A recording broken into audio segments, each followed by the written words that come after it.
Hello अस्सलाम वालेकुम। My name is Danish Kazdar. आज हम बात करेंगे regarding Sindh trust act 2020 and how to get your trust registered with the Sindh trust act.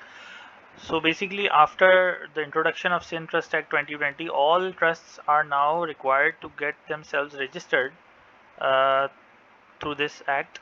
जो ऑलरेडी ट्रस्ट रजिस्टर्ड हैं या जो नए बनने हैं, तमाम ट्रस्ट के लिए ज़रूरी है कि वो इसके थ्रू रजिस्टर करें अगर वो सिंध में ऑपरेट कर रहे हैं. इसके हवाले से अखबार में 3 नोटिस आ चुके हैं जिसमें 12 ये लिखा गया है कि ये इमीडिएटली जो है ना आपको अपना ट्रस्ट उसके नाम से रजिस्टर करना है सिंध ट्रस्ट एक्ट के तहत.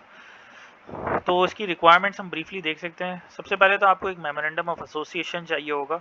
उसका एक फॉर्मेट आपको गिवन है, schedule 1. Then you need a trust deed. It is legal evidence of trust existence and contain rules and regulation of the trust. It shall be presented to the director in original as well as attested copy. The original should be returned to the trustee after registration. This document shall contain bylaws regarding power, duties of the trustees and procedure pertaining to changes, removal. तो जो एक normal एक company के आप समझें bylaws होते हैं, वही ट्रस्ट डीड में वो सारी चीज़ें लिखी हुई होती हैं.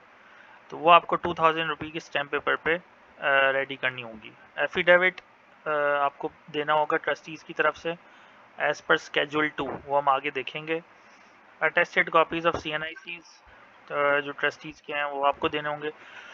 जो ऑफिस है आपका रजिस्टर्ड ऑफिस, उसका प्रूफ देना होगा. या तो वो ओनरशिप पे होगा तो उसका डॉक्यूमेंट देना होगा, अदरवाइज़ अगर वो रेंट पे तो आपको रेंटल एग्रीमेंट देना होगा.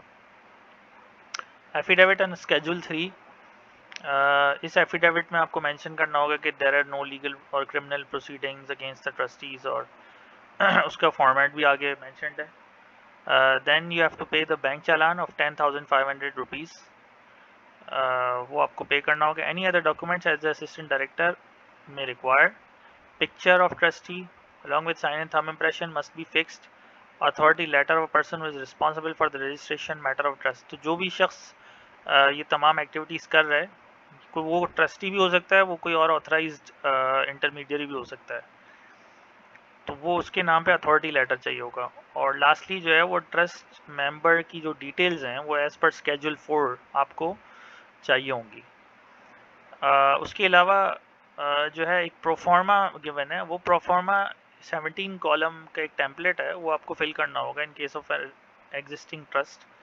वो हम देखते हैं कि वो किस तरह से होगा. All the above document will submitted to our concern office for initial proof reading before executing on stamp paper. तो बेहतर ये है कि तमाम डॉक्यूमेंट्स आप पहले अपने पास कंपाइल कर लें, और जो ऑफिस है सिंध ट्रस्ट एक्ट का, which is located in this address, state life building जो ज़ैनब मार्केट के सामने है, तो वहाँ जाके आप बेहतर है कि पहले प्रूफ रीडिंग करवा लें बिफोर फाइनलाइजिंग द डॉक्यूमेंट्स. तो सबसे पहले देखते हैं memorandum of association schedule 1. Schedule 1 काफ़ी सिंपल है. उसमें आपको नाम लिखना है, ट्रस्ट का एड्रेस क्या है, और उसके बाद ऑब्जेक्टिव क्या है, पर्पस क्या है ट्रस्ट का, author's name and address, CNIC cell number, detail of trustee and beneficiaries. फिर आपको डिटेल्स देनी है ट्रस्टीज़ की.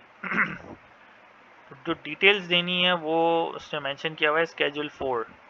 अब ये सबसे ज़्यादा अहम चीज़ है जो यूजुअली इस लेवल का जो डेटा है वो SECP भी नहीं मांगता, जो ये लोग मांग रहे हैं. उसमें एक तो ये है कि ट्रस्ट एसेट्स की आपको डिटेल्स देनी है. ज़ाहिर है अगर एक नया ट्रस्ट बन रहा है तो उसकी कोई ऐसी ख़ास डिटेल नहीं होगी. जो ऑलरेडी एग्जिस्टिंग ट्रस्ट है उसके पास जो चीज़ें हैं, एसेट की डिटेल्स हैं, बैलेंस शीट में आपको मिल जाती हैं. Value of trust assets, again this is a balance sheet item. Authors biodata जो ट्रस्ट जो फॉर्म कर रहा है, अच्छा, फिर उसकी अपनी एसेट डिटेल्स, ट्रस्टीज़ की अपनी एसेट डिटेल्स आपको चाहिए. उनके डिपेंडेंट्स की भी आपको बायोडाटा और उनकी डिटेल्स चाहिए एसेट्स की.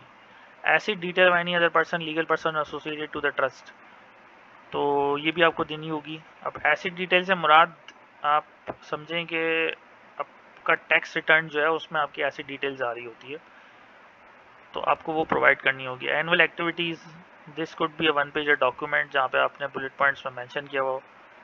Any other information the authority required. Biodata of assets and details of beneficiaries, in case of private trust, or biodata of beneficiaries only in case of public trust.